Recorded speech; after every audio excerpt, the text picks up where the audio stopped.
Okay, here we have our first video for 5.2, which is on graphing rational functions. And this first video is just on transforming the parent. So first we have graphed the parent function, and the parent function is y equals 1 over x. And that is shown right here. This is the parent function y equals 1 over x. And if you remember, we have two asymptotes. There's one, and here's the other.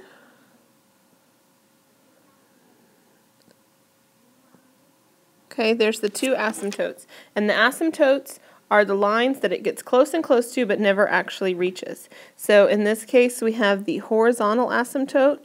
We usually abbreviate that HA, and it's y equals 0. And we have the vertical asymptote, which we abbreviate VA, and that's x equals 0. Okay, some other things to note are here's the center of the intersection of the two asymptotes. In this case, it's 0, 0. But when we transform, you'll be transforming the center or the intersection of the two asymptotes. We can also find the domain and the range, and the domain in this case is -infinity to 0 and 0 to infinity, and it also happens to be the range for this particular function and for the parent function, because x can be any number except x cannot be 0, because that's where the vertical asymptote is, and y can be any number except y cannot be 0, because that's where the vertical asymptote is. So the vertical and horizontal asymptotes are what is going to be determining your domain and your range. Those are going to be the key points that you're going to be using. Okay,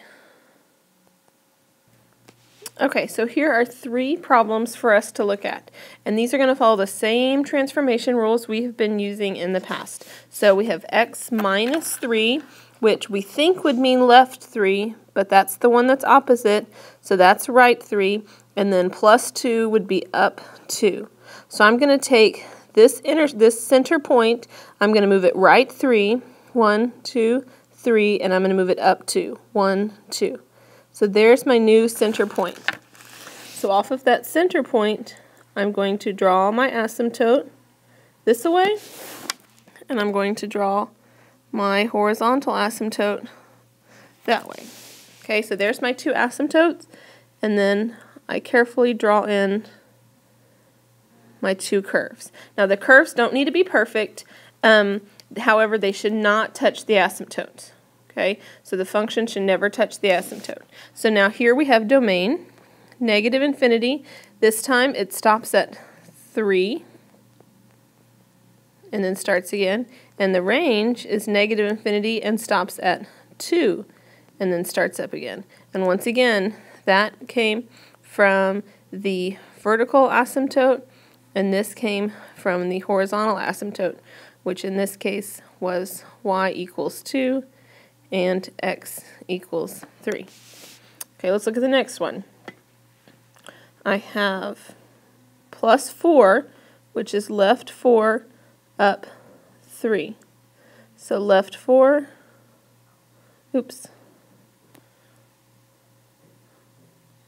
try that again, all the way over here to 4, and up 3.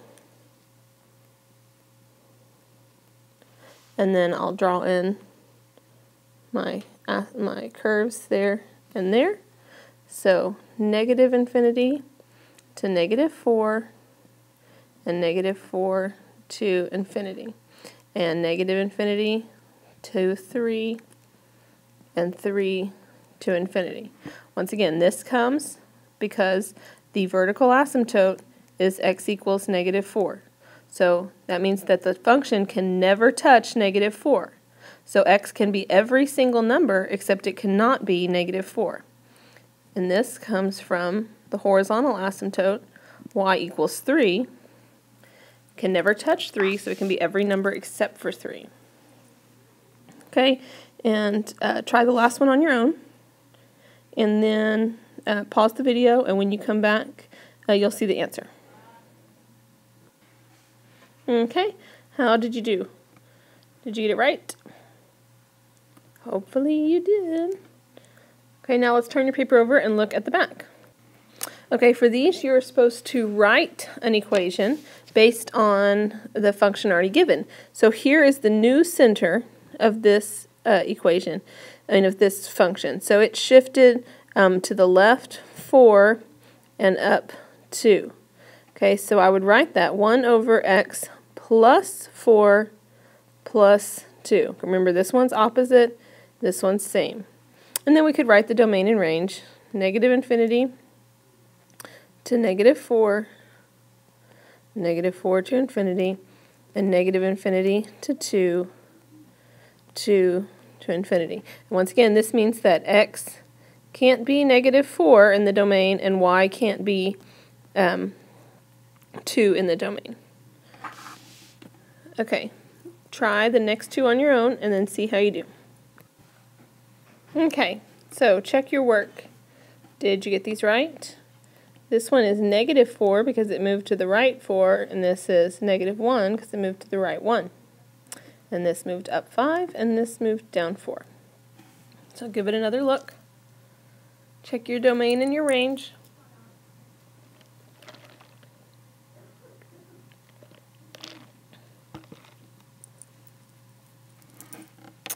Okay, this next group shows us what happens if we have a negative. And if you remember from before, negative makes it reflect. So negative makes some kind of reflection. So this first one, the curve is still in the top right and the bottom left. Okay, top right, bottom left. So we have 1 over x plus 2 minus 3, because this moved to the left 2 and down 3. But notice the curve is still in the top left and the bottom, I'm sorry, I said that backwards. Top right, bottom left. Top right, bottom left. Okay, look here. Now the curve is in the top left, bottom right. This means it has been reflected. So how do we show reflection? We put a negative sign. Okay, all you do is put a negative in front of the 1 or in front of the whole equation. So look at this one. I know it's going to be negative because it's top left, bottom right, and then it's going to shift x plus 4 because it moved to the left, and it's going to be plus 2 because it moved up.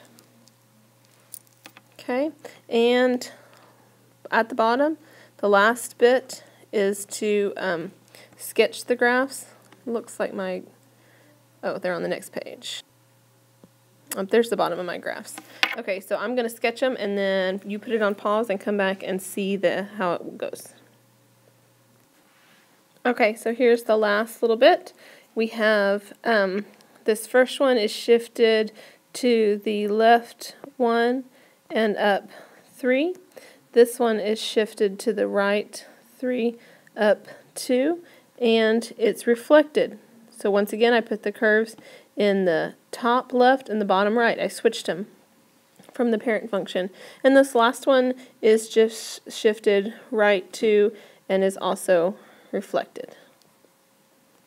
Okay, now it's time to work on the practice. If you have any questions on the domain and range for the practice, there's a review assignment for domain and range. Otherwise, come see me if you have any questions, and I hope it works out. Good luck.